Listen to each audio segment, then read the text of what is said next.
आरक्षण दिलेलं नाही, जसं मंडल आयोगाने दिलेलं आहे तसं दिलेलं नाही। त्यांनी पदोन्नतीमधलं आरक्षण काढून टाकलं, त्यांनी काही विशिष्ट ठिकाणचं आरक्षण म्हणजे मिलिटरी मधलं किंवा संशोधन संस्थांमधलं आरक्षण काढून टाकलं आणि एक अतिशय महत्त्वाचा त्या ठिकाणी विशेषतः ओबीसींच्या साठी अडथळा असलेला असा एक नियम घातला, तो म्हणजे क्रीमी लेअरचा। आज जो 2-4 दिवसापूर्वी शेड्यूल कास्टच्या आरक्षणाच्या संबंधीचा निर्णय आलेला आहे, त्याच्यामध्ये देखील संपन्न स्तर क्रीमी लेअरचा जो विषय आलेला आहे, तर त्यांनी क्रीमी लेअरला वगळून टाकलं। मंडलच्या शिफारसीमधून ओबीसी मधल्या क्रीमी लेअरला वगळून टाकलं। आता नीट लक्षात घ्या की जेव्हा बाबासाहेब आंबेडकरांनी आपल्याला आरक्षण दिलेलं आहे, म्हणजे याच्यामधून ओबीसी मधला किंवा इतर सर्वच जे आरक्षित जे समूह आहेत त्यांच्यामधला एक असा वर्ग तयार होतो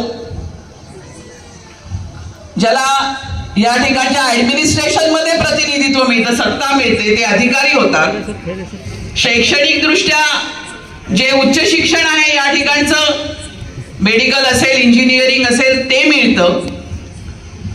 तर हे नोकऱ्यांमधलं आणि शिक्षणामधलं जे आरक्षण आहे याच्यामधून एक असा वर्ग तयार होतो ज्याला संपन्न स्तर म्हणता येईल। म्हणजे आपल्याच समाजामध्ये एक स्तर निर्माण होतो की जो पुढारलेला आहे, जो बौद्धिक दृष्ट्या पुढारलेला आहे। आणि बाबासाहेब आंबेडकरांनी आरक्षणाचे जे अनेक उद्दिष्ट सांगितलेले आहेत त्याच्यामधलं एक महत्त्वाचं उद्दिष्ट हे आहे की ह्या सर्व ह्या ज्या मागास जाती आहेत यांच्यामध्ये त्यांचं नेतृत्व करणारा एक समूह तयार झाला पाहिजे की जो त्या समाजाला त्याच्यासाठी जे योग्य आहे, समाजाच्या दृष्टीने जे योग्य आहे याच्याबद्दलचं बौद्धिक मार्गदर्शन करेल। संपन्न स्तर निर्माण करणं हा खरं तर आरक्षणाचा एक मुख्य हेतू आहे, डॉक्टर बाबासाहेब आंबेडकरांनी सांगितलेला। परंतु आपण बघतो की या ठिकाणची जी ज्युडिशियरी आहे, ज्या ज्युडिशियरी मध्ये मोठ्या प्रमाणावरती उच्चवर्णीयच आहेत, म्हणजे सुप्रीम कोर्टाचे आणि हायकोर्टाचे जर जजेस बघितले तर ज्या प्रकारची घराणेशाही राजकारणामध्ये आहे त्याच प्रकारची घराणेशाही या जजेस मध्ये आपल्याला दिसते की ते काही विशिष्ट घराण्यांमधूनच त्यांचेच लोक जजेस होताना दिसतात। याच्या विरुद्ध जो काही मंडलचा संपूर्ण मागासवर्गीय चळवळीचा जो काही इतिहास आहे त्याच्यामधनं अजून एक गोष्ट आपण लक्षात घ्या की नचिपन नावाचे जे काँग्रेसचेच खासदार होते राज्यसभेचे, त्यांच्या नेतृत्वाखाली एक कमिटी नेमण्यात आलेली होती आणि त्यांनी मागणी केलेली होती की ज्युडिशियरी वारंवार विशेषतः आरक्षणाच्या प्रश्नावरती जे निर्णय देते ते या ठिकाणचे जे मागासवर्गीय समूह आहेत या मागासवर्गीय समूहांच्या विरोधात त्यांच्या हिताचा विचार न करता देतात। याचं कारण असं की त्यांना या ठिकाणच्या मागासवर्गीय प्रश्नाची जाणीव नाही आणि दुसरं त्यांचे हितसंबंध या ठिकाणच्या उच्चवर्णीय प्रस्थापित जे आहेत त्यांच्याबरोबर जुळलेले आहेत। आणि म्हणून ज्युडिशियरी मध्ये सुद्धा आपल्याला आरक्षण मिळालं पाहिजे ही मागणी नचिपन कमिटीने केलेली आहे। आणि जे संसदेमध्ये होते विशेषतः ओबीसीचे खासदार त्यांची ही कमिटी होती आणि त्यांनी ह्या मागण्या केलेल्या आहेत, परंतु ह्या मागण्यांना आजपर्यंत आपण पुढे नेलेलं नाही। याचं कारण आपली चळवळ त्या दृष्टिकोनामधून संघटित आणि आपला संपूर्ण जो काही प्रश्न आहे तो सोडवण्याच्या दृष्टीने आपण संघर्ष जो उभा करायला पाहिजे होता तो केलेला नाही।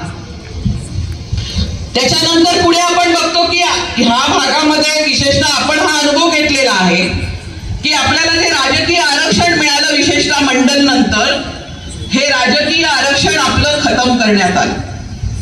आपल्याला या वाशिम अकोला भागामधले जे निवडून गेलेले ओबीसीचे जिल्हा परिषद पंचायत समितीचे सदस्य होते त्यांना सर्वांना बरखास्त करून दुसऱ्या निवडणुका घ्याव्या लागल्या आणि हे आपण परत समजा वंचित बहुजन आघाडीच्या माध्यमामधून ओबीसीला निवडून आणलं, परंतु तरी देखील हे ओबीसीचं जे आरक्षण आहे हे आरक्षण खतम करण्याचं काम या ठिकाणी सर्वांनी केलं। महाविकास आघाडीतले जे घटक पक्ष आहेत, भाजप आहेत, हे सर्वच या याचे दोषी आहेत. आणि हे मी मुद्दाम या ठिकाणी आपल्याला सांगायला मागते की यांनी आपली पाहणी करून जो डेटा द्यायला पाहिजे होता, इम्पिरिकल डेटा द्यायला पाहिजे होता. सुप्रीम कोर्ट मागत होतं की जर आरक्षण वाचवायचं असेल तर डेटा द्या. आम्ही आरक्षणाच्या विरोधात नाही, परंतु आम्हाला तुम्ही माहिती द्या की ओबीसींची संख्या काय आणि त्यांचं मागासलेपण काय. परंतु या सरकारांनी त्यांचं कर्तव्य पार पाडलं नाही. आणि ही काही भोळेपणामध्ये झालेली गोष्ट नाही आहे. त्या ठिकाणी आपलं आरक्षण हे या ठिकाणच्या विशेषतः प्रस्थापित वर्गाला खटकत होतं आणि म्हणून ते आरक्षण कसं रद्द होईल ह्याच्याच दृष्टिकोनामधून त्यांनी पावलं टाकली. सुप्रीम कोर्टाने त्यावेळेस बीजेपीकडे, कारण केंद्रामध्ये बीजेपीची सत्ता आहे आणि त्यांच्याकडे एक डेटा आहे, 11 साली जातगणना झालेली आहे मनमोहन सिंग सरकारच्या काळामध्ये. जातनिहाय जनगणना जरी झाली नाही तरी जातगणना झालेली आहे. आणि या जातगणनेचा जो डेटा आहे तो यांच्याकडे आहे, नरेंद्र मोदींकडे, भाजप सरकारकडे आहे. परंतु त्यांनी सुप्रीम कोर्टात शब्देवर सांगितलं की आम्ही हा डेटा देणार नाही, आम्ही देऊ शकत नाही. लक्षात घ्या की हे सर्व प्रस्थापित पक्ष आपल्याशी जे ह्या प्रकारे वागतात त्याचं कारण असं आहे की त्यांना माहिती आहे की आपण यांचं काही केलं तरी हे आपल्याला मतं देतात. तुम्ही नीट लक्षात घ्या की जोपर्यंत एखादं बाळ देखील रडत नाही तोपर्यंत आई त्याला दूध पाजत नाही. आपण जर का रडलोच नाही, आपण जर का आपला हक्क आणि अधिकार जर का मागितलाच नाही आणि आपण त्याच्यासाठी आपल्याकडे जी ताकद आहे, मताची ताकद आहे, आपल्याकडे जे एक राजकीय मत आहे ते जर का आपण या ठिकाणी दाखवून दिलं नाही आणि सांगितलं नाही की तुम्ही जर का आमच्या विरोधामध्ये या प्रकारे वागत असाल तर आम्ही तुम्हाला मतं देणार नाही, तोपर्यंत हे पक्ष सरळ येणार नाही आहे. आणि म्हणून आता या क्षणाला देखील आपण जो प्रश्न घेऊन या ठिकाणी महाराष्ट्राच्या राजकारणामध्ये आलो तो असा आहे की आम्ही असं म्हटलं जरांगे पाटलांचा जीव वाचावा म्हणून आम्ही महाराष्ट्र सरकारला विनंतीही केली होती त्यावेळेस ते अत्यंत अत्यवस्थ होते. त्यावेळेस आमच्या मनामध्ये कोणतंही विष नाही, आमच्या मनामध्ये बंधुभावच आहे. परंतु ओबीसीच्या कोट्यामधून आरक्षण देता येणार नाहीत हे ऐकायला तयार नाहीत जरांगे पाटील.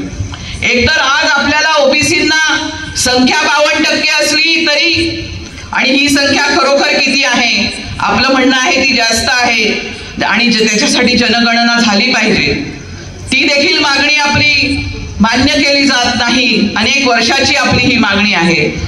परंतु हे जे ओबीसी आज मानलं जातं की 52% आहेत, त्यांना कोटा किती आहे? फक्त 27%, म्हणजे जवळजवळ अर्धा आहे, अर्धी भाकरी आहे फक्त आपल्याकडे.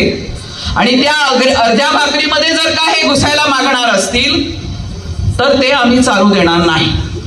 कारण एका बाजूला बाळासाहेब हे सांगत होते की कोटा वेगळा राहील, त्याच्यावरती सोयीस्कर मौन पाळत होते या ठिकाणचे राज्यकर्ते सर्व पक्ष आणि मनोज जरांगे पाटील. परंतु दुसऱ्या बाजूला त्या ठिकाणी अधिकारी कामाला लावले होते सगळ्या जिल्ह्यामध्ये की जे कोणी तुम्हाला मागायला येतील त्यांना तुम्ही सर्टिफिकेट द्या.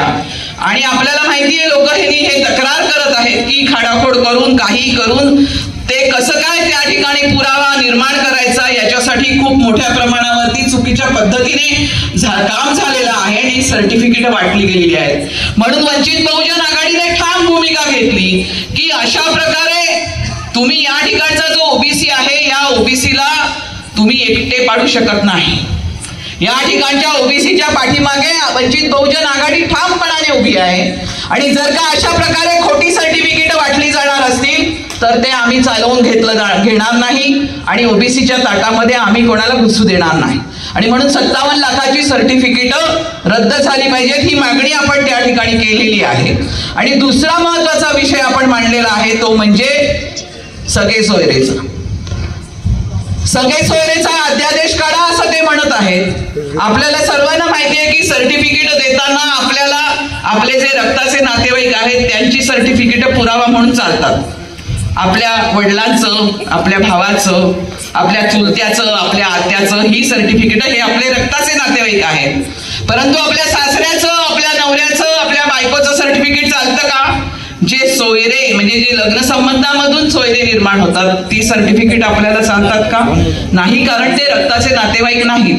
परंतु हा जो कायदा आहे आरक्षणाचं खरं म्हटलं तर एक महत्वाचा नियम आहे हा डावलून त्याच्यामध्ये सोयऱ्यांचा देखील समावेश करावा आणि सोयऱ्यांना देखील सर्टिफिकेट द्यावी ही जी मागणी आहे ही अतिशय आतताई आणि हट्टीपणाची मागणी आहे आणि अजिबात मान्य करता येणार नाही, कारण ती कायद्याला धरून नाही अशी देखील भूमिका आपण घेतलेली आहे. आणि त्या दृष्टिकोनातून आपण महाराष्ट्रामध्ये ही यात्रा गावोगाव गेलेलो आहोत आणि आपण बघतो आहोत की 25 तारखेपासून आज 12व्या दिवशी इथे येत असताना गावागावामध्ये आपल्याला ओबीसींनी खूप मोठ्या प्रमाणावरती आपलं स्वागत केलेलं आहे, आपल्या बरोबर आलेले आहेत. कारण ओबीसींना अशा प्रकारे त्यांच्या पाठीमागे जे आपण उभे राहिलेलो आहोत त्याच्याबद्दलचं त्यांची उपकृतता दाखवण्यासाठी ते आज त्या ठिकाणी आलेले आहेत. हे महत्वाची गोष्ट आहे. आणखीन एक महत्वाचा प्रश्न माझ्या मनामध्ये नेहमी उभा राहतो की आपण कोणाच्या ताटामध्ये जेवायला बसतो. जे आपले मित्र आहेत, जे आपले नातेवाईक आहेत, जे आपले जवळचे आहेत त्यांच्या ताटामध्ये आपण जेवायला बसतो. परंतु ज्यांनी आपल्या बरोबर